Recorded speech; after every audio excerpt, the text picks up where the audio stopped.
નમસ્કાર, મનોમંથન ન્યૂઝમાં આપનું સ્વાગત છે। પંચમહાલ જિલ્લાના શહેરા તાલુકાની મહિલાઓએ આજે જિલ્લા કલેક્ટરને નલ સે જલ યોજનામાં થયેલા કથિત ભ્રષ્ટાચાર અને પાણીની તંગી અંગે આવેદનપત્ર આપ્યું છે। 2 વર્ષ પહેલાં વસ્મો વિભાગે વિવિધ ગામોમાં પાણી પહોંચાડવાના કામો શરૂ કર્યા હતા। મહિલાઓના આક્ષેપ મુજબ કોન્ટ્રાક્ટરો અને અધિકારીઓની મિલીભગતથી 80% વધુ રકમ ચૂકવણી કરી દેવામાં આવી છે। જો કે કોઈ પણ ગામમાં નળ મારફતે પાણી મળતું નથી। શહેરા તાલુકો પછાત, અંતરિયાળ, ડુંગરાળ વિસ્તાર છે। અહીં પાણીના સ્તર ઊંડા છે। યોજના હેઠળ 110 કરોડ રૂપિયાનો ખર્ચ કરવામાં આવ્યો છે। મહિલાઓનો આરોપ છે કે જ્યાં પાણી મળ્યું હોવાનું દર્શાવવામાં આવ્યું છે ત્યાં ડુપ્લિકેટ ફોટાઓથી ખોટી માહિતી આપવામાં આવી છે। હાલમાં ગ્રામજનો વર્ષોથી હેન્ડપંપ પર નિર્ભર છે। આગામી ઉનાળામાં તીવ્ર પાણી કટોકટીની આશંકાએ લોકો ભયભીત છે। મહિલાઓએ યોજનાની સંપૂર્ણ તપાસની માંગણી કરી છે। કલેક્ટર તપાસની ખાતરી આપી છે।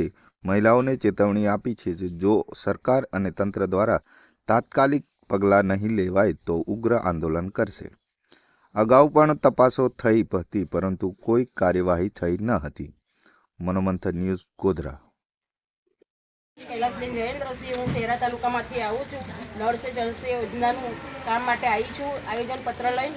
અને અત્યાર સુધી અમને સાહેબ શ્રી શહેરા તાલુકામાં અમે જઈએ છીએ તો એવું કહેવા માગે છે કે ગામડે ગામડે પાણી પહોંચી ગયેલું છે, તો ગામડે તો કોઈ જગ્યાએ પાણી આવતું જ નથી। તો આ જે કંઈ કાર્યવાહી છે તો એને કલેક્ટર સાહેબ તાત્કાલિક આનું કામ લે એવું અમારું આયોજન કહેવું છે। બીજું કંઈ કહેવા માંગતા નથી। અમને 2 દિવસમાં આનો નિકાલ જોઈએ।